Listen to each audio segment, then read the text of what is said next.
आज 2020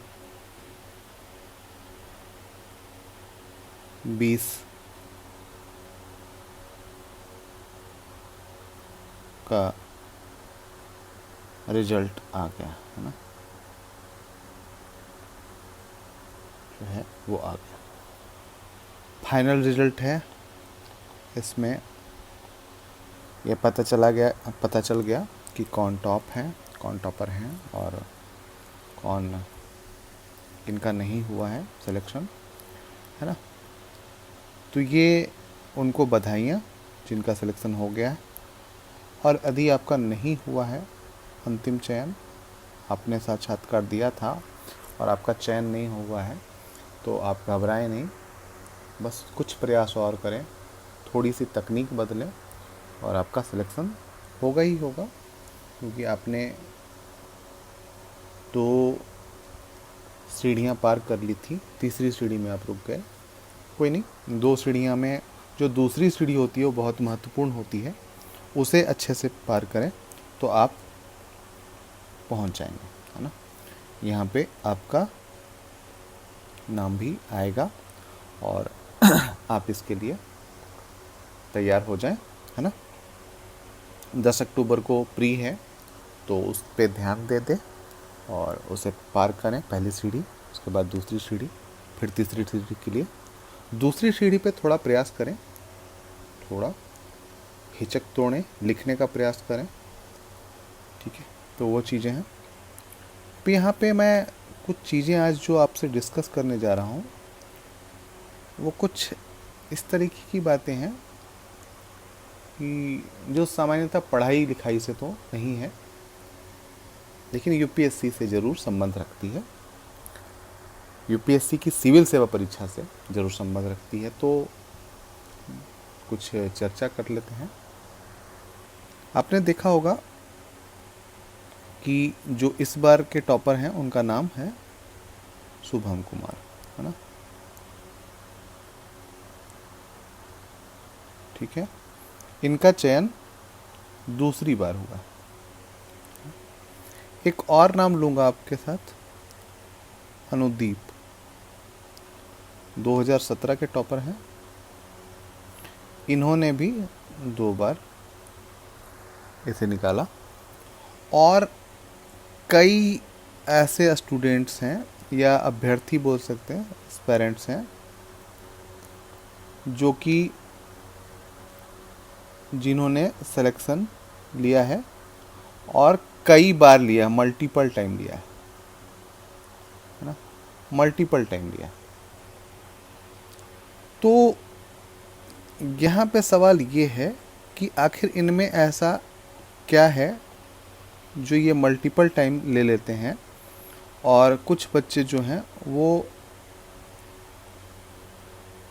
यहाँ पे रुक जाते हैं, यहाँ पे रुक जाते हैं, या यहाँ पे रुक जाते हैं, यहाँ तक नहीं आ पाते हैं।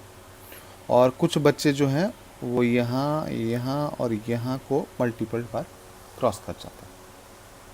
तो ऐसा क्या है? क्या वो कुछ विशेष हैं, या कुछ स्पेशल जानते हैं, या कोई जादू टोना आता है, एलियन है? ऐसा कुछ भी नहीं है। इनके साथ एक कॉमन बात है,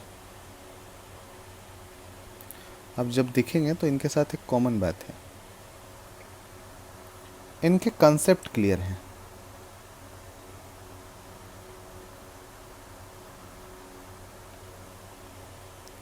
ये कहानियां नहीं सुनते ना, आपको कहानियां सुनने में बड़ा मज़ा आता होगा, ये कहानियां नहीं सुनते। ऑप्शनल बहुत ही अच्छी पकड़ रखते हैं, लैंग्वेज जो है इन पे बहुत अच्छी पकड़ है, और करंट अफेयर्स में जानते हैं क्या पढ़ना है और क्या नहीं पढ़ना है। ये कुछ चीज़ें हैं जिनको ये फॉलो करते हैं। और एक और जोड़ सकते हैं इसमें जो कि बहुत इम्पोर्टेंट है, वो है रेगुलरिटी। ठीक है, नियमितता, वो आप जोड़ सकते हैं इसमें। ठीक है, अब यहाँ पे आपको ये देखना है कि आप इनमें क्या क्या कर रहे हैं, है ना, आपके साथ इनमें क्या क्या चीज़ें हैं, है ना। अब यहाँ कॉन्सेप्ट क्लियर की बात होती है, तो कैसे कॉन्सेप्ट क्लियर करें? तो जो मैं आपको सलाह दे रहा हूँ वो सलाह है एनसीईआरटी। इसे तो आप ये समझें कि ये आपके लिए, इसके बिना आप इसको पार कर ही नहीं सकते। ये जो कंसेप्ट है उसे समझने के लिए एनसीईआरटी को 3 से 4 बार पढ़ना पड़ेगा। मैं किसी किसी बच्चे को कहता हूँ कि आप एनसीईआरटी पढ़ो 6 to 12, जो सिलेक्टेड हम लोगों ने सेलेक्ट किया है हम लोगों ने, और तो वो कहते हैं सर एनसीईआरटी 6 क्लास की, 6-7 की पढ़ने को बोल रहे हो आप। मैं कहता हूँ उनसे कि पढ़ो, तो पढ़ना तो शुरू करो। फिर यदि कोई बच्चा गंभीर होता है, वो जब पढ़ता है तब तो उसे लगता है कि नहीं सर आप सही कह रहे थे। तो यहाँ पे आपको ये काम करना है, इसे क्लियर करना है। स्टोरी नहीं सुननी है, कोई मोटिवेशन स्टोरी, कोई कंसेप्ट के बारे में इतना लंबा चौड़ा भाषण दे रहा है तो वो नहीं सुनना है आपको। आपको एकदम से मतलब टू द पॉइंट बात करनी है। 150 से 250 शब्द होते हैं। आप 3 घंटे 4 घंटे की स्टोरी सुन के क्या करोगे? कुछ नहीं सुनना है, बिल्कुल एकदम से फोकस रहना है। ऑप्शनल का चुनाव किसी बहकावे में नहीं करना है। ठीक है, कोई ये कह दिया कि आपको हम 0 से 300, 350, 450 तक ले जाएंगे, उसमें आपको वो नहीं सुनना ही नहीं है। इसके लिए मैं एक उपाय बताऊंगा, कभी वीडियो 1-2 दिन में या 3 दिन में बनाता हूँ, तो ये बताऊंगा ऑप्शनल कैसे चुनें।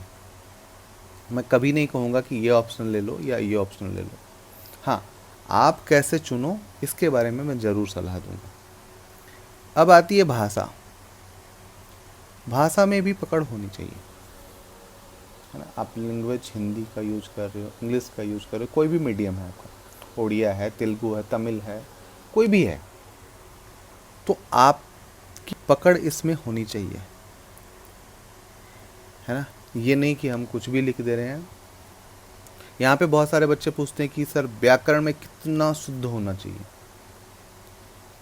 बस इतना जान लो कि उतना शुद्ध होना चाहिए। जैसे आप ये समझो कि आपने एक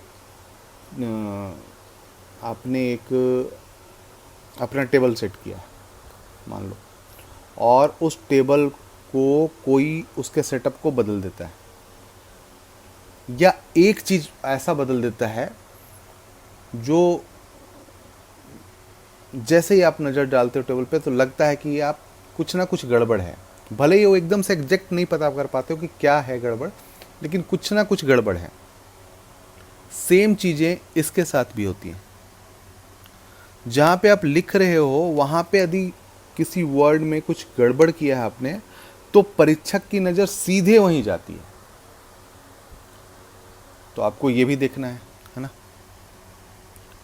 कि लैंग्वेज मैक्सिमम ठीक ठाक होनी चाहिए। मतलब मैं ये नहीं कह रहा हूँ कि एकदम विद्वान जैसे लिखो या एकदम से गड़बड़ ना हो, एक आध जगह हो तो चलता है, पर यदि हर जगह हो तो दिक्कत है। करंट अफेयर्स में एकदम से क्लियर होना चाहिए और इसके साथ चलना चाहिए। जो बेस है ना, उनके साथ करंट अफेयर्स को कोरिलेट करके चलना होगा। ठीक है, साथ ही साथ रेगुलरिटी, नियमितता बहुत ही आवश्यक है। इसके बिना आप कुछ भी नहीं कर पाते।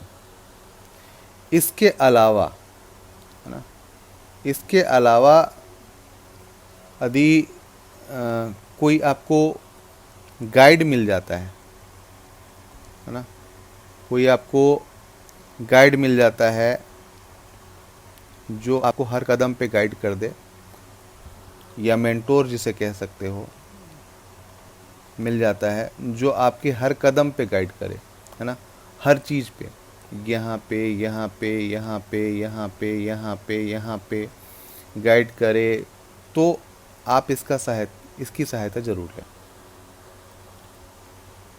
इसकी सहायता लेने से फ़ायदा ये होगा कि आप इसको मेंटेन कर पाओगे, पहला। दूसरा, आप कहीं भटकोगे, वो ये नहीं करने देगा। क्या पढ़ना है ये बता देगा, ये नहीं करने देगा। तीसरा, इस पे भी वो ठीक ठाक नज़र रखता है, तो ये भी आपका ठीक ठाक हो जाएगा। कोई बहुत बुरा नहीं या बहुत अच्छा नहीं, या कोशिश करिएगा कि इस पे थोड़ा ध्यान दे दें। इसके बाद मैं इस पे तो चर्चा करूँगा ही, ये आप ध्यान दे दीजिएगा, यहाँ से आपको बचाएगा और यहाँ पे आपको आपके कॉन्सेप्ट क्लियर करेगा। ठीक है, तो आप ये कर सकते हैं। उस मेंटोर को आप ये देखिएगा कि वो मेंटोर आपके साथ चलता हो, है ना। ऐसा नहीं कि बस कहने को मेंटोर हो और वर्क नहीं करता आपके साथ, आपके लिए उपलब्ध नहीं हो, आपको कदम कदम पे बताए नहीं, स्टेप बाय स्टेप बताए नहीं, तो कोई मतलब नहीं बनता उसका, है ना। तो ये चीज़ है। अब आप यहाँ देख रहे हो कि ये रिपीट कर रहे हैं, ये रिपीट कर रहे हैं, और मेनी स्टूडेंट्स, बहुत सारे एस्पिरेंट्स हैं जो ये मेंटेन कर रहे हैं, मतलब बार बार वो निकाल रहे हैं। तो आप क्यों नहीं निकाल सकते? तो आपको क्या क्या देखना है? आपको तो पहला ये जो बता रहा है, एक तो बताएगा पैटर्न क्या है। एक खास पैटर्न पे यूपीएससी चलता है, एक खास क्षेत्र से यूपीएससी सवाल करता है, इसी को आपको पकड़ना है। जाहिर सी बात है, आपको मैं एक बात बताता हूँ कि आपको सेल्समैन के लिए एक आदमी चाहिए, सेल के लिए एक आदमी चाहिए, सेल्समैन चाहिए। तो आप उस व्यक्ति को प्राथमिकता देंगे, प्रायोरिटी देंगे जो कि इसे बहुत अच्छे से कर ले। अब यहाँ पे जो है, यूपीएससी किनको प्रायोरिटी देगा?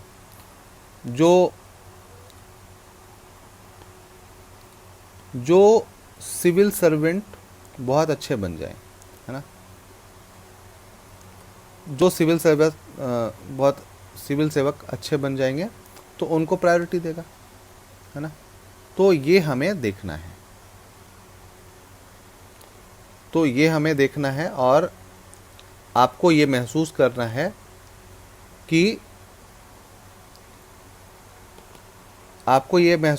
है कि हमें यूपीएससी सीएससी में जो क्वालिफाई होंगे हम, उसमें क्या चाहिए? हमें इसके लेवल का ज्ञान होना चाहिए, नॉलेज, है ना, नॉलेज होना चाहिए। ये जो चाह रहा है उसको हम फुलफिल करें, है ना, फुलफिल करें। तो ये चीज़ें चाहिए। अब इन चीज़ों के लिए हमें क्या करना पड़ेगा? हमें तैयारी करनी पड़ेगी। तो किस तरीके से तैयारी करेंगे हम? ये ध्यान रखना है हमको कि किस तरीके से तैयारी कर रहे हैं हम। तो हमें क्या करना पड़ेगा, इस पे चर्चा करते हैं, है ना। इस पे आज चर्चा करते हैं थोड़ी। पहला जो काम करना होगा हमें वो ये करना होगा कि कॉन्सेप्ट क्लियर करना। कॉन्सेप्ट कहाँ से क्लियर करेंगे? तो एनसीईआरटी की जो बुक्स हैं उनमें 37 बुक्स हैं, IASPrabandhan.com पे लगा हुआ है, list.com पे लिस्ट लगी हुई है, आप जाके वहाँ से देख सकते हैं। विथ नेम, इसमें विथ नेम, राइटर नेम जो है, नेम लगा हुआ है वहाँ पे, तो आप इसको पहले देख लें, ठीक है। दूसरा, करंट अफेयर्स रेगुलर, है ना, करंट अफेयर्स को रेगुलर करना है। तीसरा, राइटिंग प्रैक्टिस जो है वो चाहिए। ये लगातार करिएगा। हर टॉपर की दिक्कत यहीं पे आती है कि उन्हें जब शुरुआत करते हैं तो यहाँ पे वो बहुत हेजिटेट होते हैं या दिक्कतें आती हैं उनको, ये करनी है। उसके बाद ये जो पढ़ रहे हैं, है ना, इनके क्वेश्चन आंसर वो प्री के लिए भी और मेंस के लिए भी, ये दोनों चीज़ें चाहिए प्रैक्टिस के लिए। प्रैक्टिस होनी चाहिए लगातार, यहाँ पे ये दोनों की प्रैक्टिस होनी चाहिए। साथ ही साथ एसे राइटिंग 7 दिन में या 15 दिन में एक तो कम से कम लिखना ही, है ना, ये होना चाहिए। इसके बाद अब यहाँ पे ऑप्शनल की तैयारी भी ज़रूरी है। ऑप्शनल के लिए भी मैं बोलता हूँ कि एक मेंटोर ज़रूर होना चाहिए जो उस सब्जेक्ट को स्पेशली पढ़ाता हो और स्टेप बाय स्टेप आपको गाइडलाइन दे, है ना, स्टेप बाय स्टेप आपको गाइडलाइन दे, तो आप इसको भी बहुत अच्छे से कर लेंगे। इसके लिए भी ये ज़रूरी है, प्रैक्टिस क्वेश्चन आंसर की, ये ज़रूरी है और इसे करना पड़ेगा आपको, ठीक है। इसके बाद जो चीज़ें आती हैं, जब आप इतना कर लेते हो तो आती है बात पीटी और मेंस के प्रैक्टिस की, जिसे हम टेस्ट सीरीज के नाम से जानते हैं, ठीक है। ये पीटी के लिए भी और मेंस के लिए भी। अब यहाँ पे क्वेश्चन उठता है कि किसके टेस्ट सीरीज या किसके मेंस के टेस्ट सीरीज। पीटी के मेंस के टेस्ट सीरीज में कोई हेजिटेशन नहीं है, किसके टेस्ट सीरीज करने हैं। कुछ कोचिंग संस्थाएं हैं जो बहुत अच्छा काम करती हैं, उनके टेस्ट सीरीज बाज़ार में उपलब्ध हैं, आप उनके टेस्ट सीरीज को कर सकते हैं। कम से कम 3 कोचिंग संस्थाओं के टेस्ट सीरीज आप कीजिए, घर में बैठ के कीजिए और उस मेंटोर से सहायता लीजिए कि आप मुझे ये इसके बारे में डिटेल बताएंगे।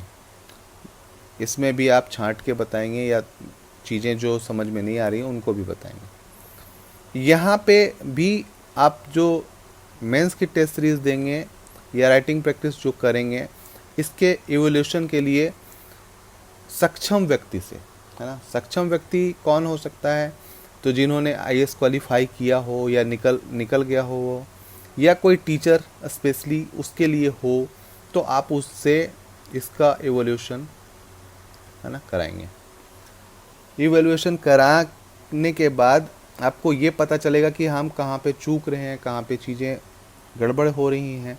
इन चीज़ों को करने के बाद आप उस पंक्ति में खड़े हो सकते हैं जहाँ से सिलेक्शन होता है, ठीक है। सिलेक्शन की बात नहीं है, यहाँ पे इस पंक्ति में खड़े हो सकते हैं जहाँ से सिलेक्शन होता है ना। विश्वास कीजिए, अब जब क्या बोलते हैं, जब सिलेक्शन होने की बात आती है तो यहाँ पे ध्यान रखिएगा, प्री, मेंस और इंटरव्यू, ये 3 स्टेप हैं, आपको भी पता है। ये जो है ये एक तरीके से ऐसा राउंड है जहाँ पे क्राउड, मतलब जो भीड़ है, बहुत ज़्यादा भीड़ है, उसको एक बैरियर लगा के छांटा जाता है। छन्नी है एक, है ना, एक छन्नी है, इससे छाटा जाता है और यहाँ से निकल के जो बच्चे आते हैं ये रियल में ठीक ठाक होते हैं, है ना। अब यहाँ जो छन्नी लगाई जाती है, यहाँ पे छन्नी उतनी मजबूत नहीं होती है जितनी यहाँ पे। यहाँ जो छन्नी है उसमें आपके जो आपने ये प्रैक्टिस करी है सब, है ना, ये जो आपने प्रैक्टिस करी है सब, इसका यहाँ पे इस्तेमाल होना शुरू हो जाता है। यहाँ पे इस्तेमाल शुरू हो जाता है ना। यहाँ पे ये इस्तेमाल शुरू हो जाता है। अब यहाँ जो मेंस जो है ना, मेंस ही निर्धारित कर देता है कि आपका सिलेक्शन होगा या नहीं होगा, होगा या नहीं होगा।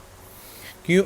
यदि आपने मेंस को बहुत अच्छे से किया और इसमें अंक बहुत अच्छे आए तो सिलेक्शन होगा, रैंक कितनी भी आए, ठीक है। रैंक कितनी आए इसका कोई मतलब नहीं है, सिलेक्शन यहाँ से भी पार कर जाओगे, क्योंकि यहाँ जो है ये 1750 नंबर का होता है और ये 275 का। तो यहाँ पे आप यदि अच्छे नंबर ले आते हो तो यहाँ पे मिनिमम नंबर भी मिले तो आप सेलेक्ट हो जाओगे, ठीक है। तो आपको कहाँ पे मेहनत करनी है? मेहनत करनी है कंसेप्ट, स्टोरी नहीं सुननी है, ऑप्शनल, लैंग्वेज, करंट अफेयर्स और रेगुलरिटी, है ना, ठीक है। पैटर्न जानना है, किस तरीके से पैटर्न आते हैं, कैसे तैयारी करनी है, उसके लिए क्या एक मेंटोर ले लीजिए, है ना, तो वो कर सकता है ना। आपको इतना समझ आ ही गया होगा। तो यदि आप इस तरीके से करते हैं तो मैं कहता हूँ फिर आप वहाँ अंतिम लाइन में खड़े हैं जहाँ से सिलेक्शन शुरू होता है। मैं अभी भी बोल रहा हूँ सिलेक्शन, टॉप नहीं बोल रहा हूँ, सिलेक्शन शुरू होता है। क्योंकि पहले चयनित अभ्यर्थियों में पहले और अंतिम 900 मान लेता हूँ तो इनमें बहुत ज़्यादा अंतर नहीं होता है ज्ञान के स्तर में, ठीक है। इसलिए आप यहाँ पे खड़े होंगे जहाँ से सिलेक्शन होता है। और विश्वास कीजिए यदि आपने थोड़ा एफर्ट लगाया तो आप रस्सी के उस पार हो जाओगे, ठीक है। बस इतना ही कहना था आज। और जो जिनको चयन हुआ है उनके वो बधाई के पात्र हैं, सार्वजनिक बधाई के नहीं, निजी तौर पे उनकी उपलब्धि है और उनको बधाई मिलनी चाहिए, ठीक है। तो आज बस